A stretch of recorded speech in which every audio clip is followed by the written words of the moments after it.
Welcome to Tailored Mindfulness Experience podcast. This is where we explore topics that matter and interview people passionate about mindfulness. The TME training system of mindfulness is created around the needs of each individual. Our guiding principle is your life, your practice. Find out more about our TME qualified instruction at mtmindconsulting.com. Hello, welcome to TME Mindfulness Podcast. My name is Bob Chiang. Today I have the lovely Gillian Legg in UK, a clinical psychologist, behavioural analyst and a mindfulness coach, and Zarko Zunko in Slovenia, an IT specialist and a mindfulness coach. So today we will be exploring and talking about mindfulness and parenting.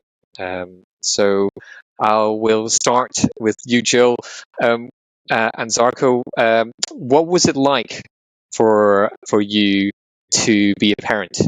You know, when you first found out you're expecting or you're going to have a child, what was the experience like from the beginning? Good question. It might be quite different for a female and a male perspective. That's quite let's good go from there. So what was it like, Gill? For you in terms of the sensory experience and what was going on? I think for me, it was something that, when you realize that you're going to have a child and you've been wanting one for a long time and you kind of find out you're actually pregnant, I think there's like a few moments where I was just in this idyllic kind of bliss of like, yes, it's going to be amazing. And then pretty soon, just kind of, I think, even before the baby comes along, a panic set in and, oh my God, what have I done?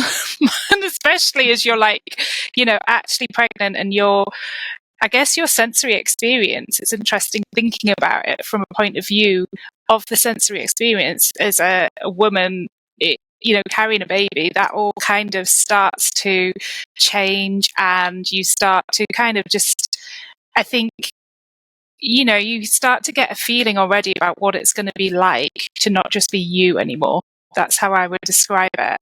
And kind of this sort of, this development over the 9 months and then, actually giving birth and suddenly having this baby, a beautiful and scary experience is how I would sum it up.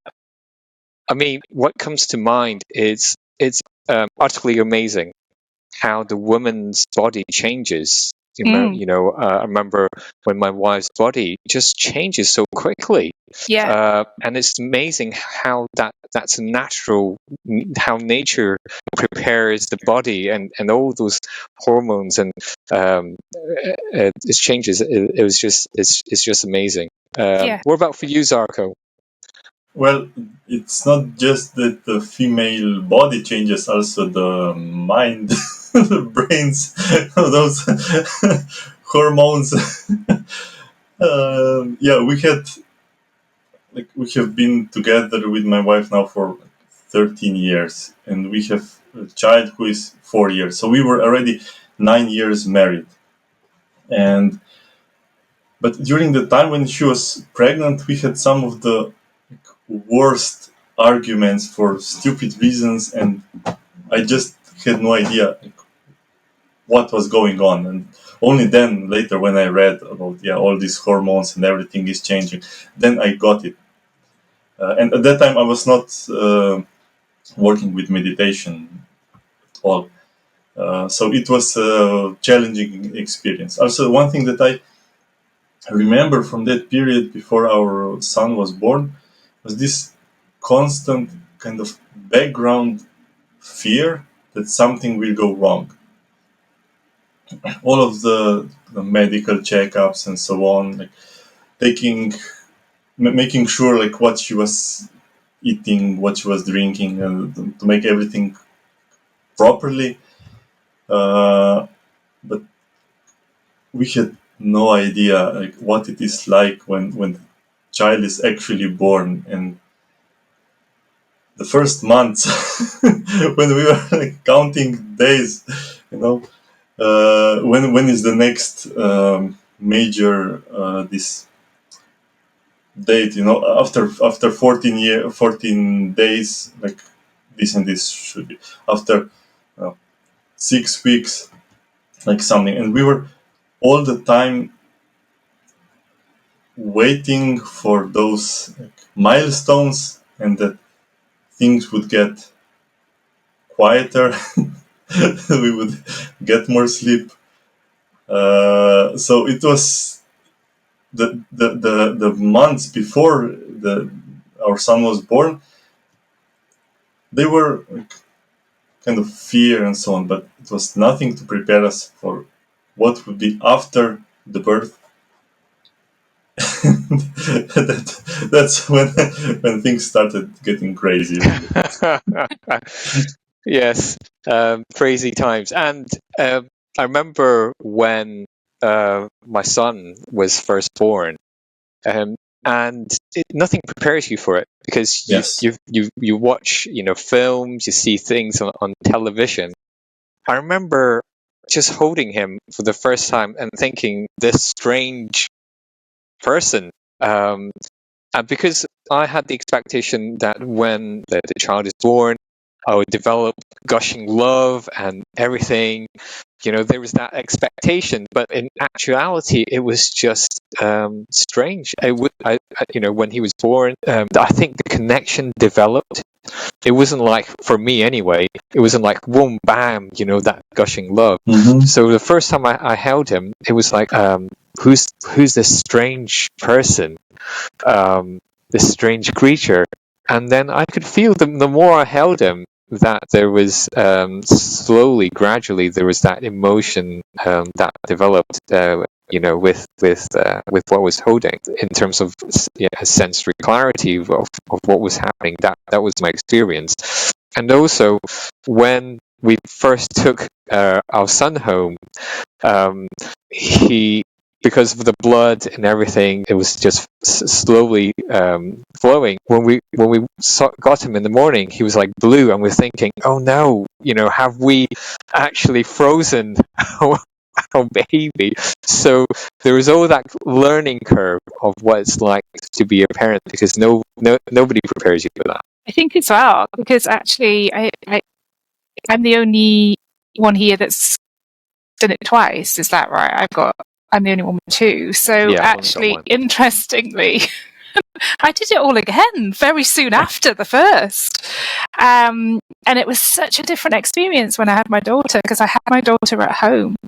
Yeah. And I think actually it really resonates, Bob, hearing you say about, like, you're just holding this baby for the first time. And I think you have all these expectations that there's going to be this overflowing kind of connection and love. And I felt, and I think it's quite a common experience, I felt the same. It just kind of, it wasn't quite how I expected it to be.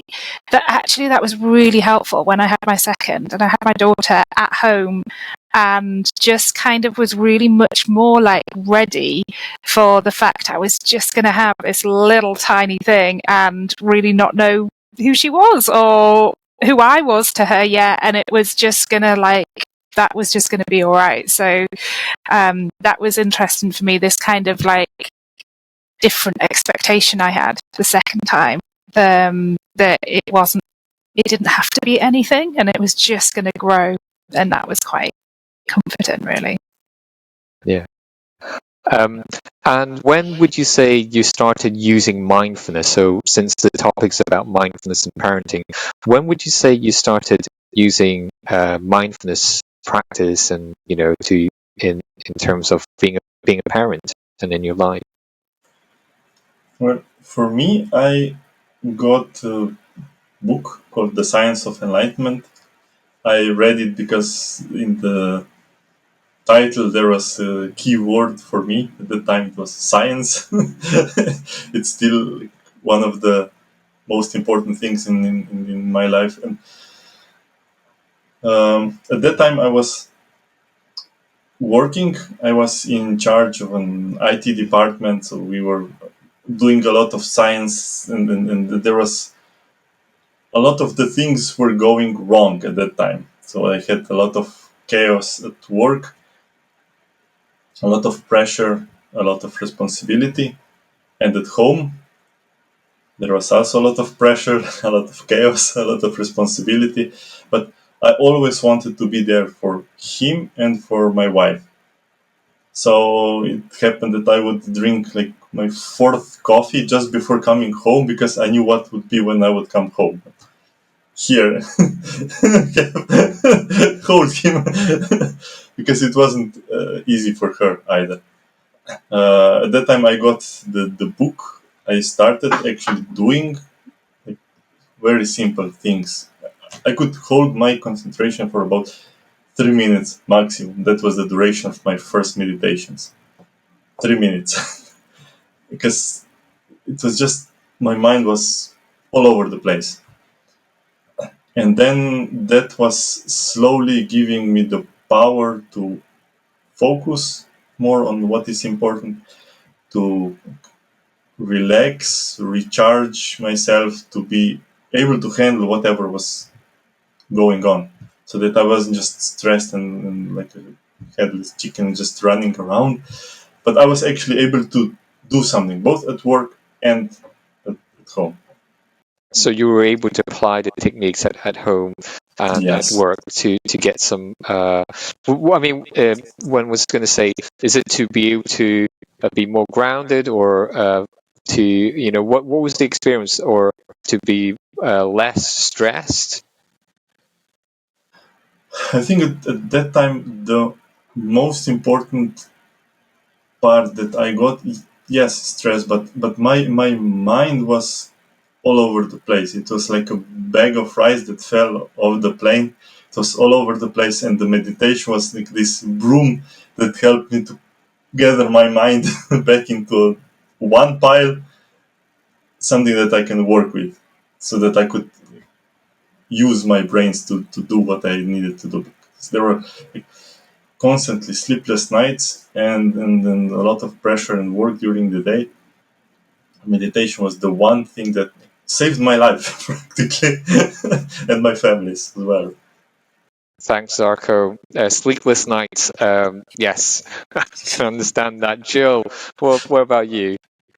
Yeah, I'm just thinking about it, and I don't think I was really that mindful. Like the first year of my son's life, I was kind of just so trapped in the moment all the time of trying to get through that moment just to get to the next moment, and there was always something to worry about. Is that actually, like, I think I got very much caught up in that kind of monkey mind of just sort of like constantly just not being able to enjoy the moment with them because I was already like worrying about the next thing.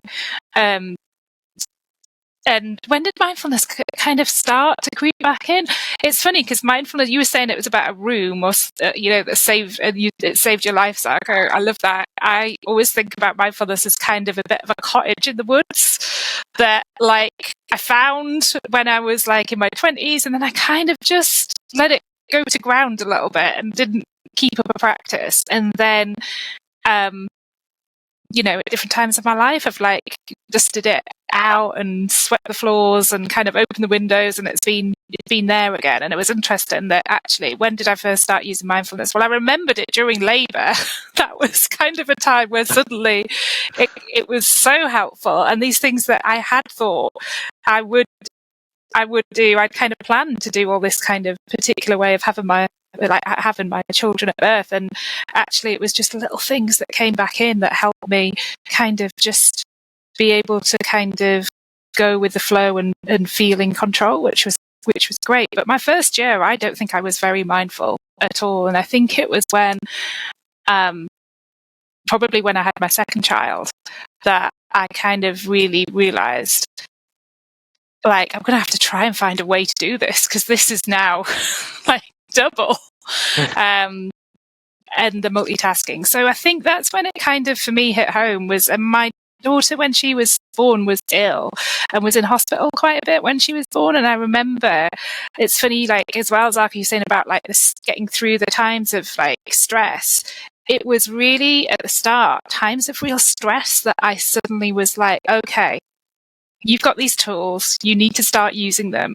And I would just be kind of, starting to ground myself. And as I was looking at the clock, kind of, I don't know whether anybody's ever had the experience of being in a hospital with a little one, but that clock becomes the worst thing in the world as you just watch, like, it go so slowly. And I think, just starting to do some breathing, starting to do some grounding, starting to notice my feet on the floor, that kind of thing. I really started to do that, and she was fine and came through it, and but it was just that kind of out of necessity, I would say, like, started, and then I started to kind of really get back into developing that daily practice and just kind of molding it, I guess, around like what it's like being a mum with two small kids to do mindfulness. Yeah. I mean, there's the kind of beginner's starting point in terms of learning a technique, getting fluency, and then kind of transitioning, which I think not a lot of mindfulness teacher or coaches out there do, is how do you transition the techniques you're learning into everyday life to make it applicable. So I think that's the key thing, how to go about making that applicable. And what would you say is how has mindfulness helped you to be better parents? I think it helps every single day, like, just to slow down and just to have a second or two before you respond.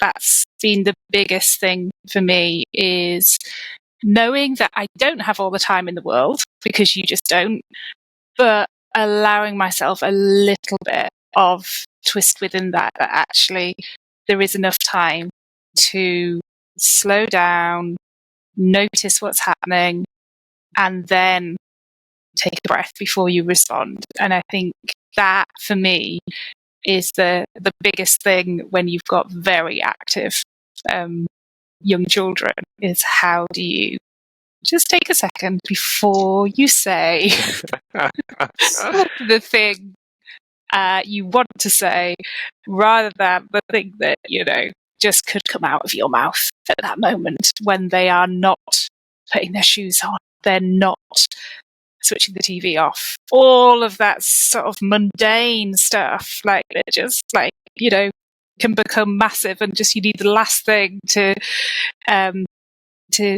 finish you off. Like, that's, for me, it's about being able to just pause. Yeah. That the cheese sandwich, you've made the wrong sandwich. Cheese sandwich. What about you, Zarko? How has mindfulness helped you be a better parent, would you say? It helped me in two ways. One is because with my wife, we are raising our child on our own. We don't have any relatives. We don't have anyone that we could give him, for an hour. So we were all the time there with him when he was ill, when he had bad days and bad nights and so on. So we were also being very tired, and we started having arguments between us. And mindfulness helped me to detect these things. I still remember the day when I thought, wow, this is because of my meditation practice. That when she said something, that I was able to stop myself. Okay, I don't need to be right in this argument. It doesn't matter. The argument is pointless anyways. So it makes no sense to try to be right, to try to show that no, you're wrong, I'm right. And we started just arguing less, and the whole family atmosphere got better. The second one is because our son is very active, very, when he wants something, he wants it badly. He will tell you how much he wants it, and he will try to convince you. And he's 4 now, but he's finding all of the possible ways how to express what he wants and what he doesn't want very strongly. I don't know, maybe it's the genetics of my mom and her mom, because they are very like tough women. And if I wouldn't have meditation, if I wouldn't have mindfulness, I know I would go hard in stopping him. I would just like, when because he can express himself so strongly, but now I can like, more softly stop him, turn him around. No, maybe you want that. Maybe let's try that thing. I don't put my anger out in front of me and attack him. I'm able to kind of buffer his anger or whatever it is, and then help him. Whatever it is, sometimes it's problems that he wants to put on some shoes or slippers. One of these days it was cloth slippers. He wanted to put them on to go to the kindergarten, and it was raining outside, so no way. But he really wanted. He was crying and he was angry and he wanted to beat me. And I was just able to. If you have watched Harry Potter, right? I was like that magician. They were creating this magical shield in front of me, and his attacks were like these spikes made of ice. But when they came in contact with the shield, they would just melt. So he wasn't able to attack me, but he was able to get his anger out. And when he got his anger out, then I was able to say, okay, look, put on the other shoes, let's put this in the bag and let's go. Okay, let's go. And we went. If I wouldn't have mindfulness, I would go, no, you have to put on those shoes. And I would go maybe forcefully put on those right shoes on and carry him to the kindergarten, if need be.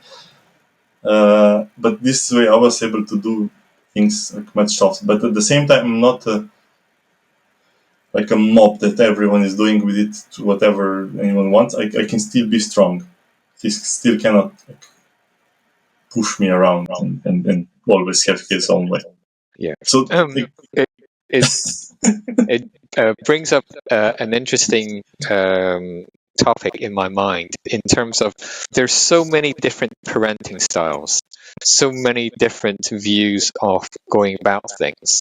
And one of the challenges I find is with my wife, having those conversations, so tough conversations. So as you were talking, Zarko, about your son wearing those cloth slipper shoes, so my style of parenting would be, you want to go up in red cloth shoes, that's fine.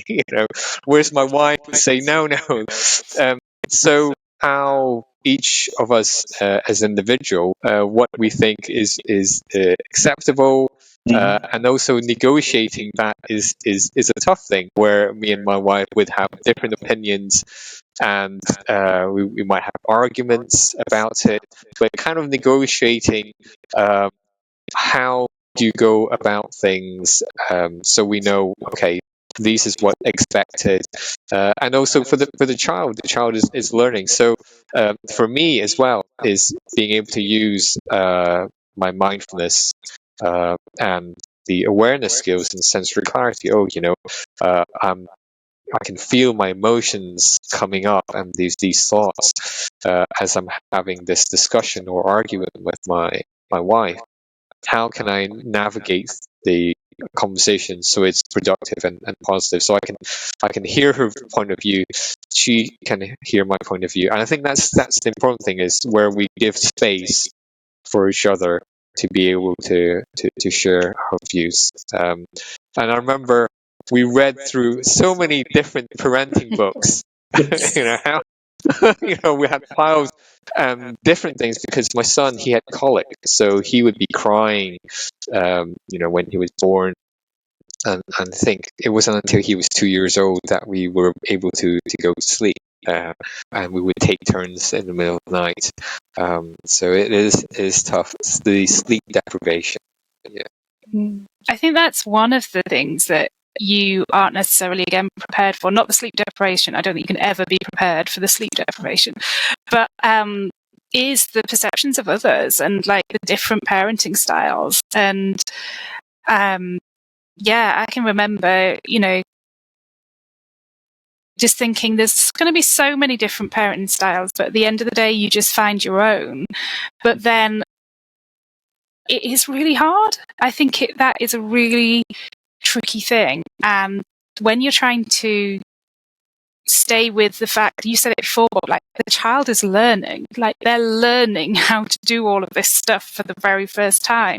Actually, as a parent, I'm also learning for the first time. Like it's me and my partner learning for the first time. And I think we can sometimes forget that. And that's where another bit of the mindfulness piece comes in, is that bit about actually having that bit of kindness and compassion towards yourself, that actually you're doing something for the first time too, and that does require a huge amount of negotiation and patience and concentration and being aware of which bit of it is your reaction, which bit of it is, what's happening in front of you. So, yeah, I think I just wanted to write a new parent manual at the start, which of all of this, which was just like one line of just don't read any parent manuals, just instead sit for a minute and listen, and what could you hear, what could you see, just do that instead. I mean, you touch on a really important point, Jill, is compassion and kindness with ourselves as parents, because I think sometimes we can have high expectations of what in terms of what we're supposed to be in terms of parents. We meant to be perfect, and even as mindfulness practitioners who are parents, I just want to debunk the myth that I get frustrated. I have bad days. It doesn't mean that because I've learned mindfulness that everything's hunky-dory, everything's sorted. Challenges are going to come up. But I think what I found useful in terms of having the tools and the skills I'm developing in mindfulness, where I suffer less, I'm more aware of what's happening, and it can be empowering to make decisions. And the kindness bit of being compassionate to ourselves, I think that's really, really important. Yeah, definitely. Yeah, you're right about the being more compassionate towards self, because I love my son, our son. I love my wife. I have no problem giving them all of the energy and love and everything. But then I forget about myself, and then because of that, I become sad, angry, frustrated, whatever. And then but now because of mindfulness, I can easier detect that and do something about it. Because otherwise, I wouldn't. I would just like burn myself, wear myself out. And it wouldn't be much use then to anyone. Yeah, it reminds me of the that thing they always say if you're on this is a bit off center, but if you're on a plane and it's about to crash, that you parents have to put on their oxygen mask first before putting it onto their child. Mm-hmm. And actually that for me sticks in my mind as something to remember here. It's like, yeah, I cannot help my child regulate their emotions if I don't first take a moment to try and do that for myself. It just doesn't work, so I think that kind of analogy, and just kind of remembering that it's not indulgence, and it's not kind of, there's this myth sometimes, I think, that you're not putting all your energy into the child's well-being if you take that for yourself. But actually it's necessary, it's needed, that it needs to be all people who are in it together supporting that child need to all be able to look after themselves. Or else it just can't work. One topic I want to kind of touch upon is children with learning difficulties or special needs, because my son, he's got dyspraxia, dyslexia, and ADHD. So there are those challenges that comes with that as well, and learning about it. Because when I wasn't aware, I was pretty ignorant on the subject until school pointed out my son might have these things, and that's when I start learning about things. Because when he was little, he used to fall and then bump into things, and I feel bad about it now. I would say stop being silly, stop tripping over. But knowing his condition now, that it wasn't something that he was doing deliberately. It was beyond his control, and everything kind of clicked into place, because he was doing swimming for about a year, but he wasn't learning. He was still just splashing about. So having that, he's got dyspraxia, kind of makes me understand, okay, this is everything fits into place, and then I can be more understanding and more compassionate as well about what I can do to help him in terms of interventions and things that might. So I just want to touch upon that subject, because there are parents out there who might have children with learning difficulties, and it's important to kind of address that side of things. So it's definitely made me more patient, because it takes him so much longer to learn things, and he's different from other kids, so different mold. So and that's fine. So yeah. I think it can take a while to get to that understanding that you just described, Bob, in terms of like he's different and that's okay. My son has additional learning needs and actually really struggles at the moment to even be in school, and that puts a whole new stress on the situation for me and my family. I think what I've learned from this period of time is that it's really important just to hold on to what's going well, and to be able to, we've got this negative bias, our brains can't but help it, that we always kind of, it's like the Velcro, it sticks, the negative stuff tends to stick and the positive stuff tends to just wash away. And I think it's really difficult if you have a child who has additional needs, where you sense or see that there's some differences between them and their peers. And like you say, Bob, you get to that point where you're like, okay with that, but that can take some time. And I think the compassion bit comes in. I remember as well, like it being really stressful about kind of just the systems around you, kind of trying to navigate them, school. And this is true for any family and child, just the interfacing with school, and then, other potential agencies as well, trying to help your child and healthcare appointments. It's kind of just being able to stay in the middle of that and balance that. Although people are trying to help, it's you that knows your child best, and how to just be able to kind of hold them somewhere in the center of it all. But the thing I've learned above all is just that I can take those moments now where I can look at what my child is doing and just purely in that moment, just feel that positive love and feel that glow and feel good that, yeah, he might not be doing the same thing other kids are doing, but in that moment, I can see his character. I can see his happiness. I can see his unique contribution that he will make to the world. And I just tell myself very softly, like, right now it's like this. Mm-hmm. I don't know what it's going to be like next week. I don't know what it's going to be like next year.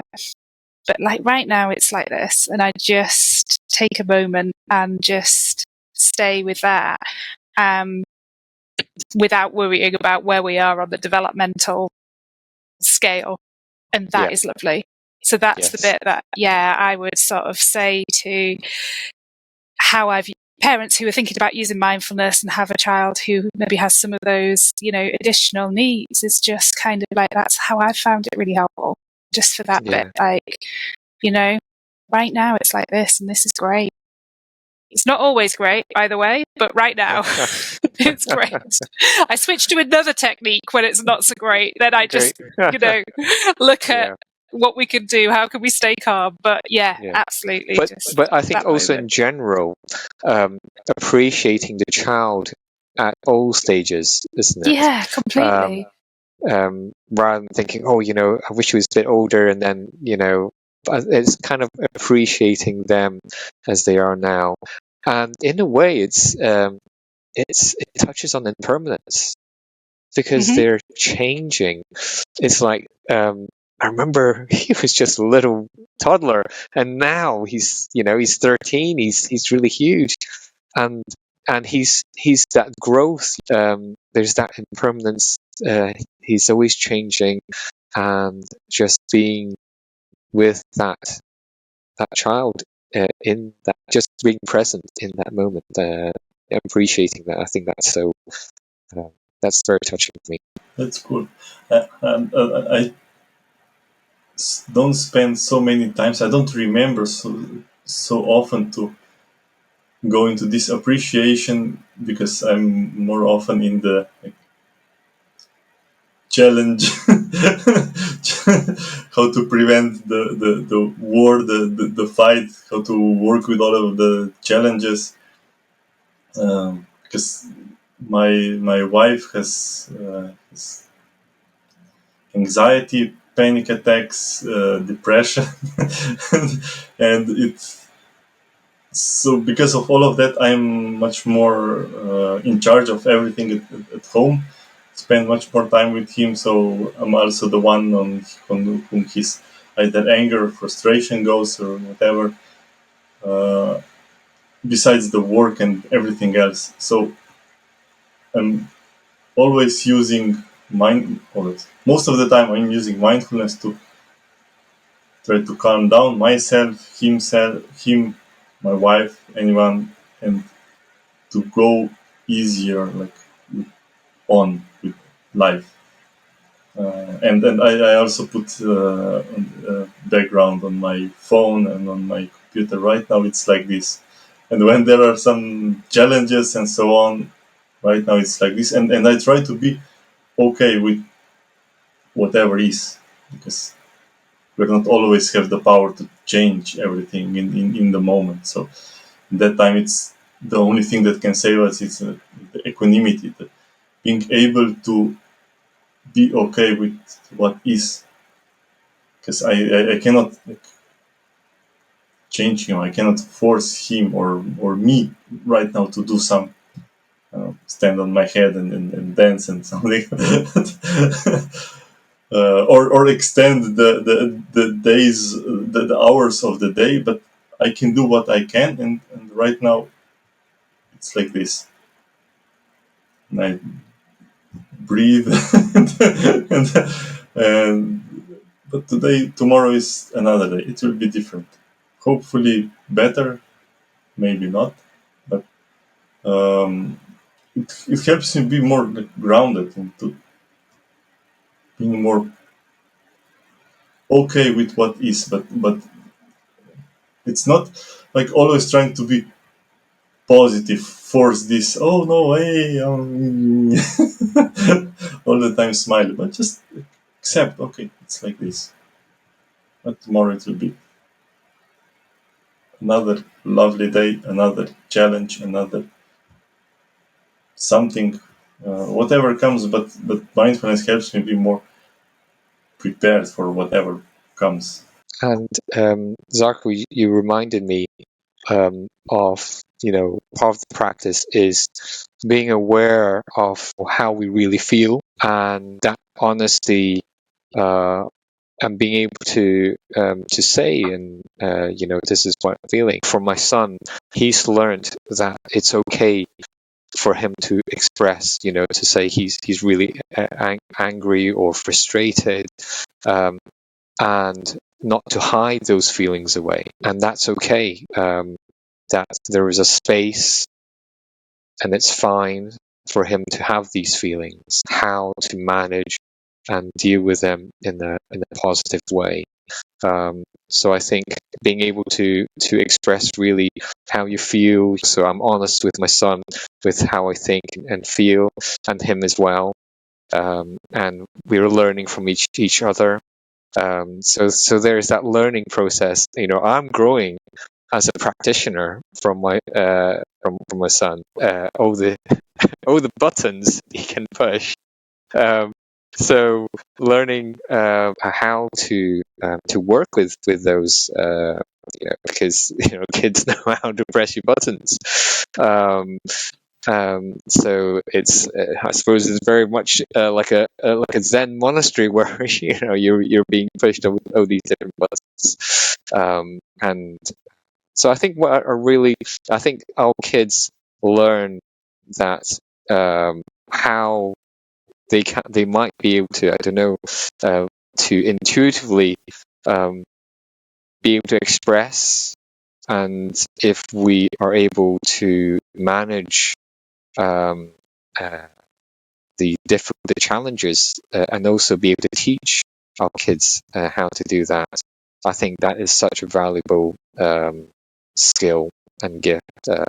I wish somebody had taught me as a child, if you're frustrated, you're angry, these are some of the things that you can do that might help, because what we do is we learn by error, or we stumble onto something, but having somebody to go through, to teach you things that might be helpful, I think that's invaluable. I think as well, just turning those challenges into little moments where it might not be great, but it's just a bit of a moment of opportunity, and just that you're kind of really much more fully aware, I think, and just living as well, because you're not kind of trying to just prevent the challenges. You're facing them, knowing that they are going to come up, because why would they not? And you're meeting them with that equanimity of just being able to balance out and see, where is the opportunity here? And it does go wrong. Don't get me wrong, it does, and it will. But then I think you just come at that next moment, don't you, with well, how do we get to that, repair this? Let's repair this. And then you bring the mindfulness in, Oh, we're not perfect, and we won't be doing this stuff perfectly. It wasn't made to be done perfectly. You can't do it right. Mindful parenting. It's just how you find your way with it. Yeah. Well, I read once somewhere that you can never do as a parent everything right. You will make mistakes, for sure. We all make mistakes. But the one gift that you can give to your child is help them figure things out on their own, so that when they are grown up, that they can resolve these things. Because, for example, for me, when I was a child, I was not allowed to express something like anger and so on, because I love my mom. Okay, I love my, but she's a general. She's like the if there would be an army, she would be able to put them all in place and order everyone what to do and how to do, and what they are allowed to feel and what they are not allowed to feel, and how they should walk and everything. So as a result, I was not even aware as a grown-up how much anger there was suppressed somewhere in me, or I was not able to feel it, or sometimes some sadness and so on. So such feelings, I never, in my childhood, I never learned to express them. I never learned about them. And only then through the meditation it started coming out. Okay, so this is anger. So now I can teach my son, look, you're angry. Why are you angry? what will you do about it, or something, so that he can be more prepared for like, whatever will come. Because of course, life is not just like something nice all the time, but challenges come, and mindfulness, I think, helps you when the challenges come to be more prepared, to be more resilient, to not to break down so easily, and do whatever needs to be done. Yeah, resilience, definitely. So, is there any? We're coming to the end of the podcast. Is there anything any of you would like to say, or any last words or advice you would give to people? I think I just would stick with what I said, is no advice, just kind of, if you're interested in trying it and developing a mindful practice, you go for it and see how it fits for you and see what you get out of it. I think, yeah, it's a little bit about letting it just sit next to all the other advice you've been given, but then do it if you want to, because it feels like it's something that you want to explore, and you find out yourself how it can benefit you. Mm-hmm. And Zarko? I think no one can teach you how to be a good parent. No one can teach you how to drive a car, right? You have to sit in and actually try it for yourself. No one can teach you how to swim, okay? And you cannot read a book that would teach you to swim, right? You have to get in the water and try it. And at the beginning, it doesn't work. The same is with mindfulness and meditation. We can talk all day long, but actually, one advice I would give is just try it out. And what motivated me was the very first time when I tried, when I saw that I was able to hold my concentration for about 3 minutes. I saw how bad I was, and so, whoa, if I'm this bad, I have a lot of room for improvement. And that was like what kept me going from the very first moments to improve, to because I saw how much I can get better. Yeah, one advice: just try it, go for it. Start with small little bits. Start Yes. small, and Yes. move slowly. Yes. The two things I would say, I mean, it's just parenting in general, but I think it can accentuate things and help things with three things actually. One is making time for your kids. I always try to remind myself, because we all live busy lives in modern living. So making time so that I make an effort to make time to spend with my son. So making time. And second one, just to be present, to really be present with them. So that it's a practice, isn't it? Your mind is wondering of, okay, I need to do this and do that. Just be present, spending time with the child. And then the third one is cultivating that love and positivity for yourself and your child. So, so if anybody would like to find out more about what Zarko, what he does, his main topics of interest are personal productivity, relationships, and just plain being happy about life. You can check out his website, which is, details in the text of the podcast. And if you want to find out more about what Gill does, she works one-to-one with people and also groups, supporting parents to develop their own mindfulness practices to get them through the highs and lows of parenting. So thank you very much, Gill and Zarko. It was a pleasure to be with you.